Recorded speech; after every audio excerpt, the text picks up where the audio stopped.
Mighty Radio. Hello out there and welcome to this brand new edition of 5 Round MMA. Excuse me, I have a little throat problems here. My name is Alex Ramirez alongside my co-host Guillermo Cita and Albert Cita. Today's show is brought to you by our fine line of sponsors. First, the Rocking Green eco-friendly cleaning products, the 5 Rounds clothing line, and of course the RMA Foundation Redemption Martial Arts. Gentlemen, how you doing? I'm doing well. You know, we had fights yesterday, pretty exciting. Then we had NBA playoffs basketball, so you know, Clippers lost. Really entertaining weekend. I'll take the loss. It's all right. You will take that loss. Yep. Clippers doing good. Not so well, right? Well, we're up 2-1 in the series. We had a chance to win that game, but we choked a little bit late with the hack of DJ. But, you know, it's all right. Yeah, first round NBA playoffs. You know what really bothers me about a lot of Clippers fans is when they see the hack of DJ, like, really, that's how you want to go out, whatever? And I'm not like, saying that. All I'm saying was, imagine if it was like, you know, MMA, and someone said, hey, you know what, my jiu-jitsu's not that good, so how about you try not taking me down? That's dumb. You're a professional. That's part of the game. I totally understand. If you can't shoot free throws, guess what, bro? You're a pro. Get online and learn how to shoot free throws. Don't get online. Get on the line on YouTube or what? No, I wasn't even on the mad free 'cause throw we line. lost. I mean, like, we missed a lot of free throws, but you know, saying, I'll take it. I get very frustrated over that, or even if they say, "Oh, we gotta change some kind of," why would you change the rule? You're a professional. Learn how to shoot. Exactly. You're a professional NBA. Professional athlete. NBA. This is in college, high school. We don't cater to them. So let's switch to the world of professional mixed martial arts. UFC 197 took place this past Saturday night. Marked the return of the one, the only Jon Jones. He main evented in a kind of a meaningless interim title belt. Meaningless? It's for the belt. Come on. He even said afterwards, I don't know if I ever want this. That was just for show. Yeah, but still. 5-round decision over Ovince St. So return Jon Jones. How you look, guys? You know, they talk about ring rust. We saw it with Nurmagomedov. He needed a round to shake off the ring rust. You know, for Jon Jones, a little bit more dangerous fighter, he needed the whole fight to shake off the ring rust. I think next fight, he'll come out even better, stronger. Yeah, it was a very conservative fight for Jon Jones. I don't think that was like... I think he nailed it on the head, but I wouldn't go as far as he did. He said that was 20% Jon Jones. I'm like, come on, calm down. Maybe it was like... I don't know, 56% Jon Jones. Before we continue on, I just want to give props to OSP. Supposedly his arm's broken. Yeah, he fought 2 rounds with a broken arm. Wow. So I was watching UFC fight night after the fight, the post fight. And Dana White confirmed that he was fighting with the broken arm round 4 and 5. So are we fully jumped into the Jon Jones fight right now? Because I got a lot to say. Yeah. Okay, good. Yeah, I'm just making sure I'm not getting off topic. But first of all, DC said it, but he tried not to say like in a mean way that if Ovince St. had a better corner in training camp, he would have done a lot better. Because supposedly whatever they were telling them or how they were, treating their fighter in the corner plan wasn't necessarily the best. I don't think DC was trying to say like they were, a garbage team, but it wasn't enough to be in the elite. Yeah, just to defend the OSP. I mean, he had 3 weeks to prepare for this. Yeah, fight. But 3 weeks is nothing compared to. And I agree, but DC said he saw things like in the corner, like for example, he had like a little mouse growing on the corner of his eye. They didn't really treat it. They didn't really give too much advice in the corner. I guess it's just something that he picked up, and I kind of felt that way too. It almost felt like Ovince didn't really had a game plan in there, but as you brought up the 3 weeks thing, I think if his cardio was a lot better. And they said that after the fight, I mean, 3 weeks. Cardio is probably the hardest thing to prepare for in 3 weeks because you don't have that long, training camp to work on that conditioning. I mean, it's like, let's go. Let's work on your other aspects of the game, and you kind of conditioning usually the last thing. And it seemed like that. It seemed like in the first 2 rounds, he was really trying to reserve his energy. But the whole time, you felt like he should really unload. But I think by the time he was ready to unload that gas tank, I think his arm got broken. So I think it was just bad timing in the fight for him when to unleash that gas. But I'll tell you what, though. He landed some very crucial shots to Jon Jones, and he had Jon Jones in trouble for a couple of seconds. There was time where Ovince St.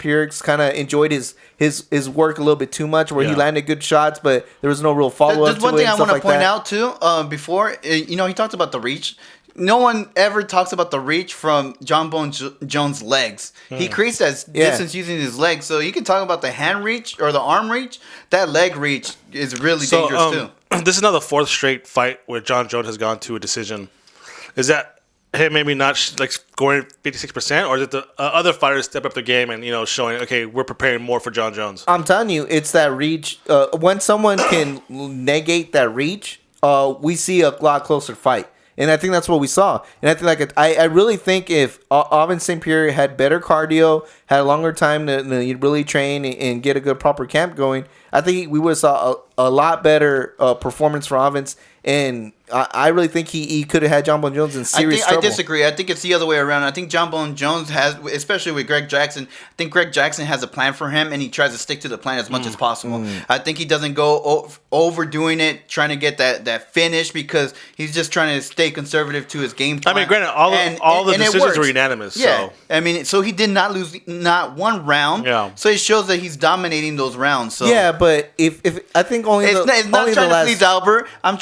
They're trying to get the W. They're trying to listen to the coach. Isn't that what they're supposed to do? But you said dominant. He wasn't really dominant until the last two rounds. I think he controlled the round, the first three. He controlled. I wouldn't say dominant. No, it's like the GSP. GSP was winning all of his rounds, right? But I think GSP was dominant in his round wins. I don't think this is more like Jones keep doing his kick things and moving around. He controlled the round, but he didn't really. Before we run out of time, go. Okay, so something that did bother me is that Daniel Cormier said, if this is the Jon Jones I face, I would tear him apart. Dana White said the same thing. Jon Jones was lucky that he didn't face Daniel Cormier tonight. What I say is Daniel Cormier. He missed out. No. He should fight the best Jon Jones, because then there'll be that question mark. Yeah. So for people to say that, hey, I agree. Daniel Cormier, you missed out on this chance. No, Daniel Cormier. But now UFC 200, you're gonna get the best Jon Jones because the ring rust is done. DC admitted at the end, he's all like, but to tell you the truth, I want the best Jon Jones in there. Well, we shall see. Maybe UFC 200. That's the rumor going around. They're both healthy. So that's it for round number one. Round number two, we're talking about the dominance of Mighty Mouse. So stick around. Time for round number two. The mightiest of the mighty. Demetrious Johnson was successful again at UFC 197, the co-main event, which I think probably should have been the main event, but whatever. Defeats Henry Cejudo in one round. I mean, he had a little bit of trouble. I think he got taken down once, but popped right back up. Vicious knee to the body, then that's all he needed. Is he the best fighter in the world? Mighty Mouse Johnson, Demetrious Johnson. Is he the best, pound for pound, the best fighter on... I'm not there yet. You're not there yet? And I'll tell you why. Wow. Because when he fought at a higher weight class, he gave Dominic Cruz some problems, but Dominic Cruz really, really, proved that, he was better at that higher weight class. Yeah. Until he avenges that Dominic Cruz fight, then I'll give it to him. That's what I'm waiting for. At the moment, he is the pound for pound greatest fighter right now in the UFC. That Cruz fight was a long... What defines pound for pound? No weight classes, I guess. I don't know. Because he lost in a higher weight class. It's just okay. But then you really can't call Jon Jones pound for pound because he's only fought in light heavyweight. My point exactly. So I don't know what classifies as pound for pound. So because they've been inactive for so long, right? If someone out there knows to really define it for me, we've been getting some comments on YouTube. That's always been what Chael Sonnen's biggest problem is. What really is pound for pound? Remember, he used to argue like, if we're talking about the most dominant champion, yes, Demetrious Johnson is the most dominant champion in the UFC right now. I mean, 8 straight title defenses.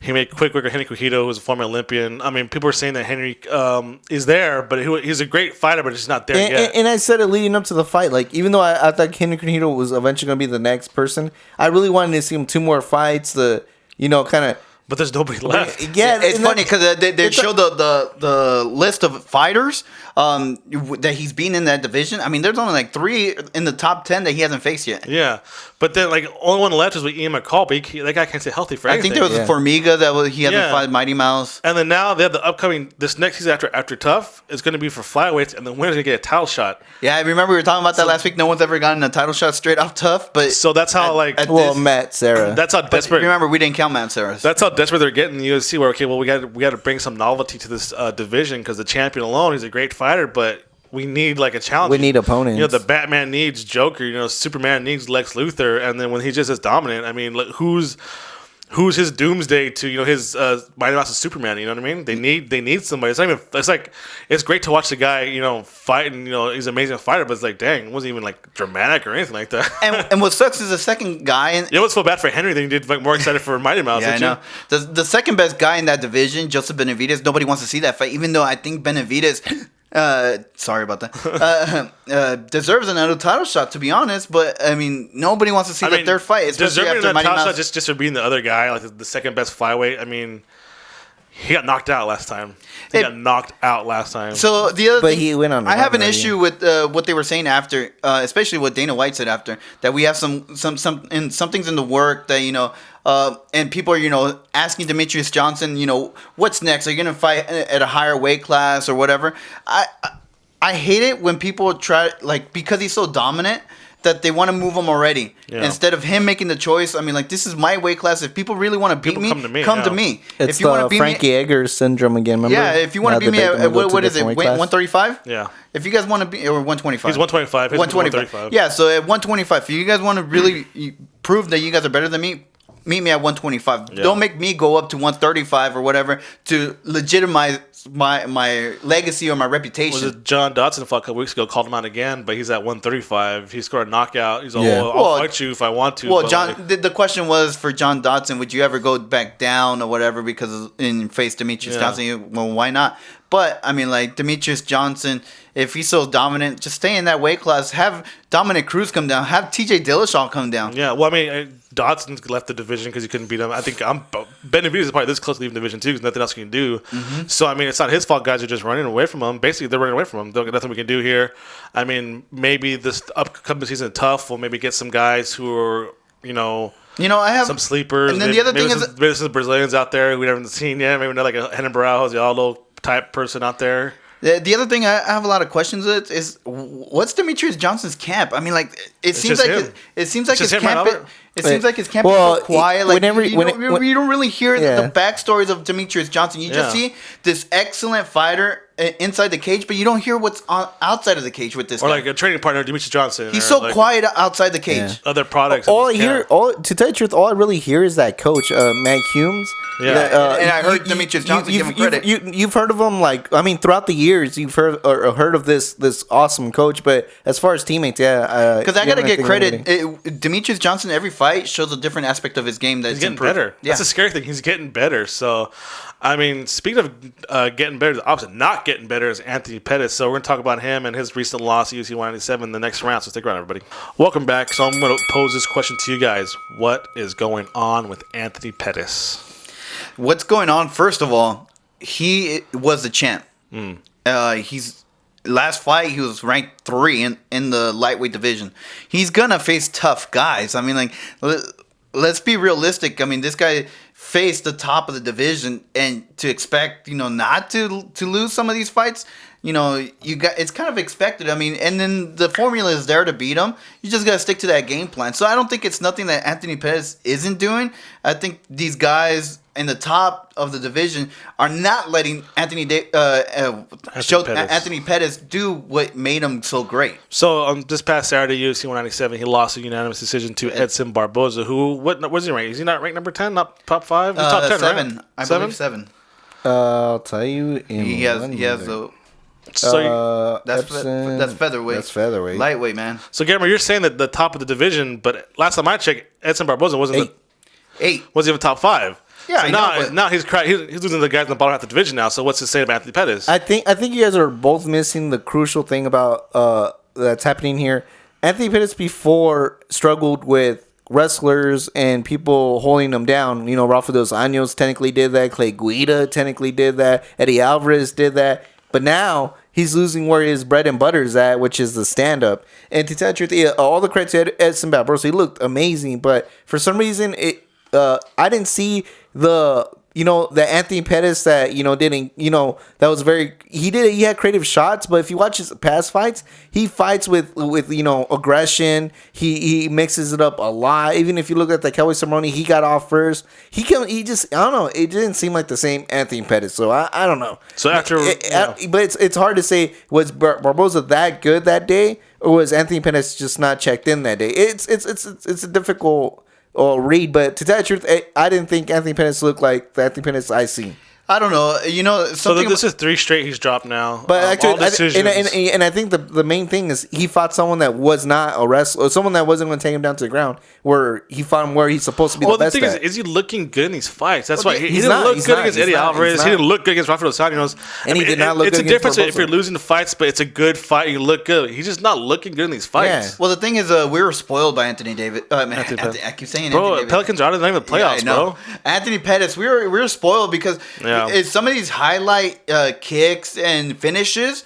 I mean, if he doesn't hit those, who knows how the fight ends or how the fight continues on. So with Donald Cerrone, I mean, like, that was a fabulous knee, but I mean, like, if that doesn't hit, could have Donald Cerrone won that fight. Showtime kick. Benson Henderson, WEC. we got spoiled by the Showtime kick. So we really, these highlights, I think, give us a false sense of what Anthony Pettis really is.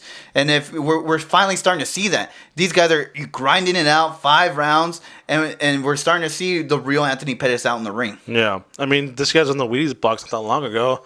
Former, champion. I thought he was gonna go like for a long run as champion, but then all of a sudden RDA comes out of nowhere, and then now with the 3 straight now. So what? Just keep grinding out and lightweight. I mean, it sucks that the answer seems you gotta move weight classes. But I think that's kind of a running away from the problem, don't you think? Yeah, and I think he still should compete at lightweight. Like I said, he lost to Rafael dos Anjos for the championship. That's 1 loss. Eddie Alvarez, technically, if he wins that, he was already been in contention for the title again. And then now this third one, that's the one that hurts. But I still think the 2 losses before that are actually fighting for the title. Yeah. So I think he's still in the mix because he would want to avenge those losses. But now he's going to get those lower level lightweights. Now let's really see if he has what it takes to get back to the top. Well, a couple things. One, he did this camp with Greg Jackson. He split his time with Greg Jackson and Duke Rufus on this camp. Which people keep saying that sometimes it's a good thing because you break up your training partners and you go to something new. But to tell the truth, a lot of times it's the worst thing you can do. I mean, look at Diego Sanchez. The moment he kind of left the camp and started doing his own thing, it's when his career kind of went like teeter-totter. Yeah, but he's going from a really good camp to one. Yeah, but still, sometimes it's like camp. Why change up the formula? That you guys always say to change up the camp. Yeah. You guys always. But Greg Jackson's known to have like deep wrestlers in there. Come on, if you wrestle, you go to. I think you should win AKA. But anyways, well, I mean, he has Ben Askren in his what more do you need? Yeah, exactly. So I don't think he should have changed it up that drastically. One, why is he not going to Ben Askren? Okay, and Greg Jackson was cornering him too. So I don't know. But before we leave the round, you're such a hypocrite. you said he's gonna fight the easier fighters. I don't know. I mean, I didn't say easier fighters. Lower level lightweights. You got Bobby Green still down there. That's all I said. These guys are no joke. There's still some deep guys in the bottom. I totally agree. The lightweight division. But I'll tell you what, if he loses 2 more fights, I think you're gonna see him in Bellator. What's 5 in a row? He's gonna have to go end up like Benson Henderson, right? Yeah. All right, that's it for round number 3. We're gonna take a small break and then come back into the championship rounds and talk about none other than the notorious one, Conor McGregor. So stick around. Should be notorious. Welcome back. Thanks for sticking on that short little break. So let's enter the championship rounds. Round 4 and 5 be dominated by Conor McGregor. What was it, Monday or Tuesday? McGregor. He announced his retirement, said thanks for the cheese, I'm retiring young, peace out, y'all. Yeah. And people are freaking out. Okay. Yeah, what does this mean? Like, yeah, people are crying. I think you know what's funny is like I get every now and then I get texts from friends they'll like, hey, I heard this about MMA, is it real, or would you I kid you not, I got like 6 texts about Conor McGregor and I was like, people, relax. Yeah. I knew as soon as even when the people were showing me the text, I was like, relax. Yeah. I didn't take it at face value. I knew there was something more to it, and obviously there was. Yeah. But it's just funny how like someone like Conor McGregor can make people that I know that don't really follow MMA that much talk about it. He's a needle mover, as they say, right? Yeah. So, who needs promotion when a single tweet catches the attention not only the regular fan, but it was on ESPN, Fox Sports, and that's the most breaking news. And that's the most frustrating part. And that's the most frustrating part in my end, where I'm like, okay, I want to see Conor McGregor fight, so shut up, Dana White. Guess what? A tweet makes worldwide trending. Shut up about promotion. Guess what? Tell him to do 2 tweets right now, and there's your promotion. So shut up. Like, it's so frustrating too that isn't Dana White supposed to be the promoter? They want you to promote the fight. Don't go over there crying that the fighters you're need to promote. Jumping a little ahead. Nah, man. You're jumping a little ahead. I'm grinding your gears. So after people, you guys fired me up in between breaks. It's because you guys don't listen to them in between break conversations. What was it? We talked about CM Punk. We talked about that's what it was. The check magnet. CM Punk. The biggest question is about money, right? Yeah. He's holding out for more money for UFC 200. And it wasn't. Okay. So and then Dana White had to come out and say, well, he didn't want to do a press conference. He didn't want to do all the press conference. He didn't want to do a press conference, correct? Is that what he didn't want to come to Vegas? Is that what it was? Well, supposedly it was going to be a press tour that they were going to do, so starting off with the Vegas one, and then they were going to go to Stockton, from what I heard, New York, Stockton. Yeah.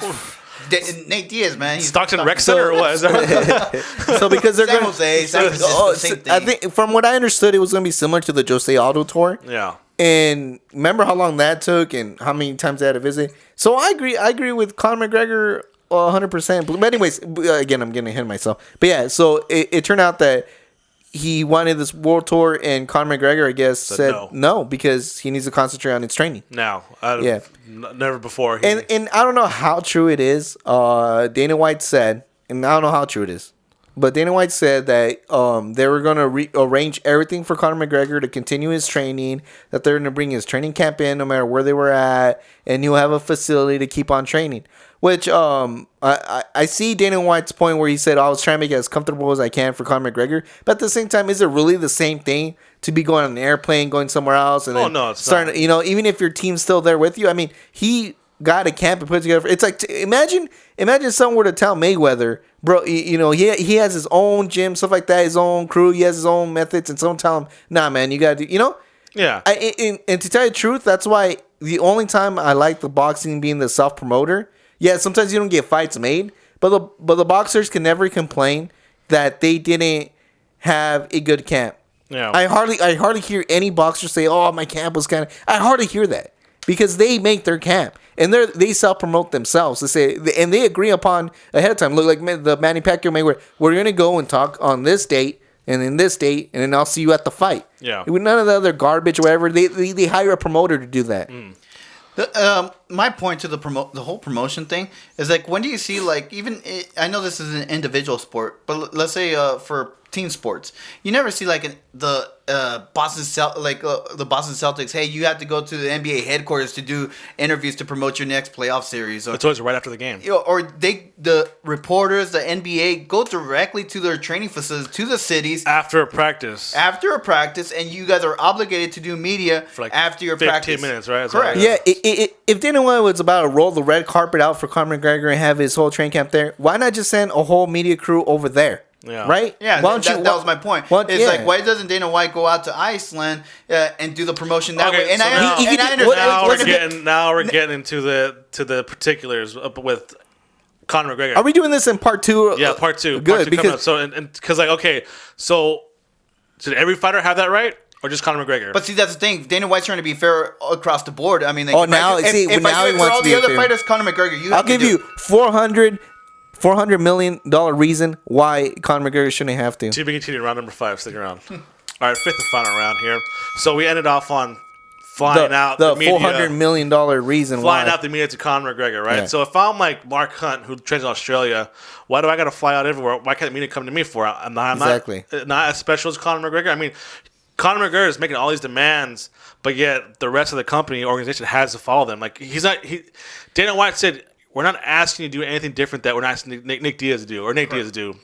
We asked Ronda Rousey to do, Holly Holm to do, Jon Jones to do. Just one point. Dana White tries to play off that, we didn't allow Nick Diaz to fight GSP. Yes, you did. I mean, you canceled the fight for, that specific UFC, whatever, but then the next UFC event. And then they babied him for that next one and said, okay, just show up to this one, okay? Just this press conference, and that's it. Yeah. That's pretty much what they did. So to try to say, and then for him to say that Holly Holm, Jon Jones, get out of here. When Conor McGregor, remember the whole Jose Aldo and all other fights? I saw that guy everywhere. He was talking to who knows who, Jabroni from West Wing. Well, I mean, he was talking to everybody, but yet somehow it's the same. I mean, Jose Aldo doesn't do that. Did that type of media. I'm going on the Tom and Sally morning show. I don't even care about. Okay, but like it's called brand awareness, bro. Like because of those promos you did, you're a bigger star now. So don't be I'm obligated to talk to the media. You're a bigger star now because of that. Don't be acting like I hated it. You loved it. Yeah. Every time you want on some random radio show, you got at least 100 more followers on Instagram. I agree. On Twitter. I agree with you. So those are also obligation to me. I hate doing media. Yeah, like stop it. I agree with you, but once you put in the work, should you have to continue putting in the work like that? I don't think so. Ask any entertainer. Ask freaking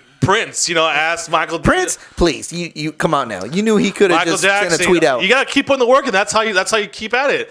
And they didn't want to say we're not asking you to do anything different that Nick Diaz isn't doing. I'll give you a perfect example. And Iron Sheik, right? To reestablish his branding, he went out there and he did every media possible that would talk to him and anything he appeared on. And then what happened? Then after that, all he did was tweet. And then everybody knew about Iron Sheik's tweets and tweets. And I'm telling you laid out that groundwork. And once you lay down, I don't see why you have to go. I mean, you have to go back to the well if you start lingering in your views and stuff like that. But once you put in the work, you should have some time to savor it at least. What's the benefit? Well, they got obligations to media outlets to supply content. Agree. You know what I mean? What's a contract with Fox Sports? To this content for the YouTube page, for the website. They have to satisfy all these advertisers and get this content out there. But when you have someone that's bringing so much money, maybe you should go bend backwards and go help him out. I mean, we kept talking about like a fighters union, and it's going to take a top star to break away from this. What's crazy is that when he sent his tweet that he was retiring, everybody was bashing him. Yeah. When he gave the reason why he was sent out, everybody was. Even the fighters felt like they were supporting him. You did not see Jose Aldo like, oh, screw you, Conor McGregor. Yeah. I think everybody's like, wow, this guy is really changing the game. Well, because that's what we talk. We talk about like for the Reebok kit, for the drug testing, for the title fights, all that stuff like that. It needs to take somebody who's a big star to break away from that. I bet you if you were to look up the Reebok kits and who sells the most, I bet you it's going to be 90% Conor McGregor. Because when I go out there, I see nobody with those damn Reebok kits. Who buys those and if I do see them, it's the Conor McGregor ones. Like people walk around in those shirts or whatever. The other point is they're like $100. Yeah. So they need to lower down their prices, Reebok. GSP. That's a whole nother round right there. No, I'm sorry, Guillermo, but he fired me up with that Reebok. That's true. $100 for a t-shirt, please, bro. I seen them. The graphics are not even that nice. For ugly t-shirt. Come on. But go GSP. Hey, but see, GSP hasn't signed up for UFC 200 because that was supposed to be the surprise since Conor McGregor dropped. The reason GSP hasn't done it is because he's fighting for the same thing that Conor McGregor's fighting for. Yeah. Is not to do all the promotion, to not do the Reebok deal and all this other stuff. So I mean, like if I tell you, even GSP said it when GSP's not as vocal as Conor McGregor. That's true, but he even mentioned too when he was on top. He's all like, "Hey, I had to get a professional team around me and stuff like that because it was getting ridiculous what I had to do as far as media and all the other stuff." But they're professional athletes, and that's what you guys hire a team. I mean, but come on now. You think Adrian Gonzalez is talking to the media? Well, because he's a born player. Two, he's a it's like it doesn't matter. Do the Dodgers penalize Adrian Gonzalez in any way because he doesn't do that much media stuff? They also have a PR person too. Exactly. UFC has a PR person. Why don't you use him? I mean, I don't know. I mean, I'm just saying you got to sell fights, right? I agree, but there's a certain way to go about it, and there's a certain way not to. I mean, do you want a soundbite of Conor McGregor, or do you want a tweet of Conor McGregor? What do you want? I think what do you want? Because the tweet just did as much good as I'll tell you right now. Honestly, that tweet did what the World Tour was supposed to do. I'll tell you right now, if we promote it on this show that Conor McGregor would do live tweeting, I'm not saying he'll call in. I'm not saying video. I say he's going to do live tweeting with us. Dude, the numbers were off the roof. That's just tweeting, bro. You have television spots. You have radio spots. Just put a Twitter thing on the Twitter caption on there. I agree. With UFC 200, read this tweet. With ESPN, you can't send a video crew out there to do a live satellite interview with Conor McGregor. Come on. I mean, it's just another sports. The actual sport and teams and stuff, like presidents and owners. How many times have you seen Canelo compared to ESPN? How many times have you seen Canelo live? How many times have you seen Canelo live in person at ESPN? Not that many times, but I see him via satellite all the time. It's a different thing. Like, come on, man. UFC wants to function as a league, but they don't do league style. Yeah, that's the thing. But the difference is over here. The fighters have less power as a. That's why when they have a Kobe Bryant or somebody in studios in ESPN, they make a big deal about it. Big deal about it. You know why? Because they don't do that most of the time. I mean, I think we forget that the MMA is such a young sport that this is kind of new stuff that we're all getting. It's kind of exciting that we're all getting, seeing this change. It also shows me that you need a better president. All That's it for this week. Pretty intense show. Conor McGregor, CM Punk, the Reebok kid. That's like well, make we Albert really mad. didn't talk about CM Punk, but On camera, anyway. Off camera. CM Punk made me mad. Oh, and Benson Henderson, you need to drop the lightweight in Bellator, dude. That's for real. Yeah, but Benson, you are a beast, and bro. A chance to talk about If I had a fraction of Benson Henderson's heart, dude, I think I'd be an Olympic medalist right now. Diego Sanchez. Yeah, so that's it for today's show. Make sure to follow us on Twitter and Instagram at FiveRoundMMA. It's FiveRoundMMA. Like us on Facebook. Subscribe to us on iTunes, YouTube, and Podomac. And please visit FiveRoundMMA.com. You can also check out this podcast at FightBookMMA.com. That's FightBookMMA.com under the podcast page. The Bullet Club is going to be alive and well in WWE. Thank you to all of our sponsors: Rock and Green Eco-Friendly Cleaner Products, 5 Rounds Clothing Line, of course, the RMA Foundation, Redemption Martial Arts. Albert, what do you got? Just thanks everybody for this. Oh yeah, the cream of the crop. You are now listening to FRMMA Radio.